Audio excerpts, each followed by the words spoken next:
ఇక జరాగు పెద్ద ఇక బీసీలు ఏడ కలిసి ఉంటారయ్యా, ఏడ కూడతారా అని ఇక చూడరు. ఇగో ఎట్లా కూడరు, పంచనాలు నిండా కూర్చున్నారు. చూడరు ఇగో ఎంత మంచిగా కూర్చున్నారే, మేము అంతా కలిసిమెలిసిగా.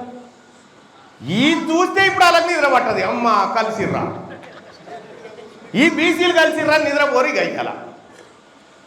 ఇగో వీళ్ళని కలపొద్దు మల్లన్నా, నువ్వు నీకేం కావాలో చెప్పని అడుగుతురు నాకు.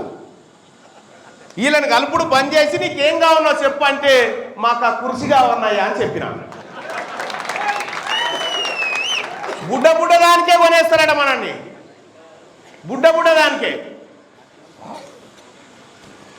బీసీలే ఉందా 500 రూపాయలు వారేస్తే అమ్ముడు పోతారు అంటుండు.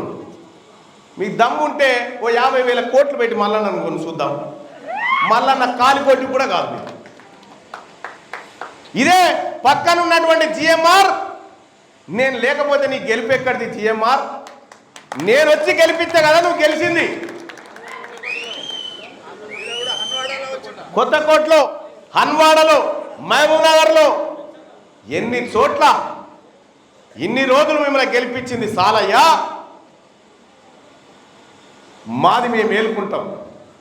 ఎత్తు పడుకున్నోడు మంచం నిండి ఉంటే లాభం లేదు, పని మంత్రుడు అయి ఉండాలి. వీళ్ళకి రాదు పని. 70 ఏళ్ళు వాటి చూసినా వీళ్ళు పని చేయరు. వీళ్ళు ఏమున్నా ఆస్తులు పెంచుకుంటారు తప్ప వీళ్ళు మన సేవ చేయరు. ఇలా ఈడబ్ల్యూఎస్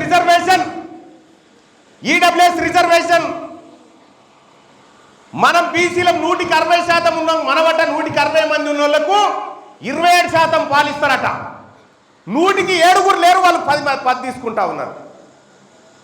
ఇలా ఉద్యోగాల భర్తీ విషయంలో నేను ముఖ్యమంత్రి గారిని సూటిగా అడుగుతా ఉన్నా, నీకు బీసీల మీద ప్రేమ ఉంటే, బీసీల ప్రేమ ఈ కాంగ్రెస్ పార్టీకి ఉంటే, భారతీయ జనతా పార్టీకి ఉంటే, బీఆర్ఎస్ పార్టీకి ఉంటే నేను సవాల్ చేస్తా ఉన్నా, ఈడబ్ల్యూఎస్ కోటాను ఇప్పుడు ఉద్యోగాలు భర్తీ చేయకుండా 42% రిజర్వేషన్ బీసీలకు ఇచ్చినాక భర్తీ చేస్తుందాం. మీరు దొంగతనంగా ఉద్యోగాలు భర్తీ చేసుకుంటా ఉంటే, మా మిత్రుడు దిశాపత్రికలో రాసినటువంటి వార్త నేను కూడా చదివినా.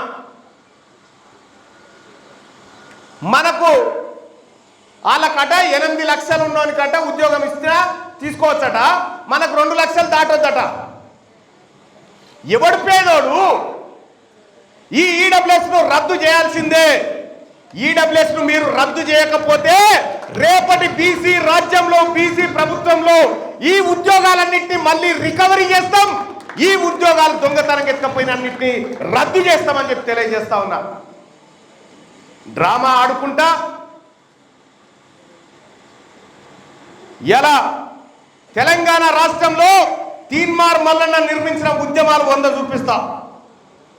మీ రేవంత్ రెడ్డి గారు ఇక్కడ కొడంగల్లో ఏం ఉద్యమాలు చేసి వచ్చిండా? ఏ ఉద్యమాలు చేయలే. షార్ట్ కట్లో ఆయన శాతనైన కాడికి చీకట్లో పోయి కలుపుకొని వచ్చిండు.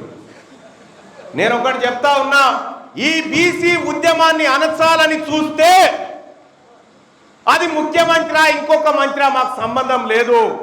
ఈ 2 కోట్ల మంది గర్జిస్తే ఆ గర్జనకే గుండె ఆగి చచ్చిపోతారు ఇక రేపు పొద్దుగాల. ఈ 2 కోట్ల మంది బీసీ ప్రజలకు మీరు మోసం చేసి ఏమి రేషన్ కార్డు ఎట్లా ఇస్తామంటే 70 ఏళ్ళ సంది పెడుతురా ఈ కంట్రోల్ బువ్వ. మనకు 70 ఏళ్ళ సంది ఇదే కంట్రోల్ బువ్వ. 70 ఏళ్ళ సంది ఇదే మీకు పంది గుడిచెలాసంటి ఇల్లు కట్టిస్తామని చెప్తా ఉన్నారు. ఇంకా ఎన్నిసార్లు చెప్తారు? ఇంకా ఎన్నేళ్ళు చెప్తారు? ఈసారి మేము మీకు కట్టిస్తాం, మీరు కూర్చోరు సపరేట్గా. అందుకోసమే పాలమూరు జిల్లాలో ఉన్నటువంటి నాయకత్వానికి నేను రిక్వెస్ట్ చేస్తా ఉన్నా, ఒకరికొకరు సహకరించుకొని అందరూ పైకి రండి. ఒకరికొకరు సహకరించుకొని అందరూ పైకి రండి. మీకు ఇక్కడ బీసీ జేఏసీ జెండా చూసిరా? ఈ జెండా ఎరుపు పచ్చది ఎందుకు పెట్టినామో తెలుసా?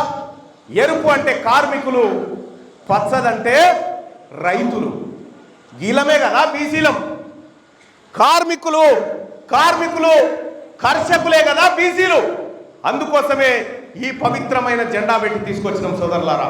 ఇందులో త్యాగం ఉంది, ఇందులో ఆవేశం ఉంది, ఇందులో పచ్చదనం కూడా ఉంది. మేము అన్ని కాంక్షిస్తాం. మా తెరువు ఎవరొచ్చినా మేమైతే ఎవరి తెరువు ఓం ఫస్ట్. మా తెరువు ఎవడొచ్చినా కూడా చూస్తూ కూర్చోం.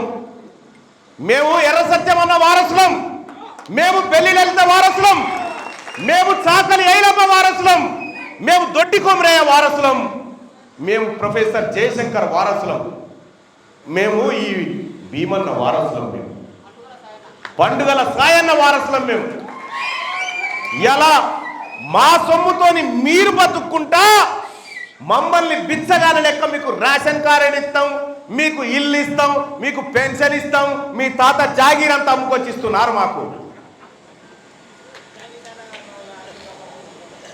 మీరేమి ఇవ్వాల్సింది లేదు, మేమే తీసుకుంటాం.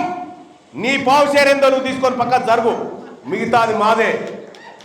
నీ పావు షేర్ ఏందో నువ్వు తీసుకొని పక్క జరుగు, మిగతాదంతా నాదే, మా బీసీలదే. అది లేటెస్ట్ న్యూస్ తెలుగు మరియు ఇంగ్లీష్ అప్డేట్స్ కోసం ఇప్పుడే క్యూన్యూస్ అఫీషియల్ యాప్ ని ప్లే స్టోర్ నుండి డౌన్లోడ్ చేసుకోండి. సరికొత్త సమాచారాల కోసం క్యూన్యూస్ వెబ్సైట్ ని ఫాలో అవ్వండి. ఛానల్లో ప్రాంతీయ, జాతీయ, అంతర్జాతీయ వార్తలు వీక్షించండి.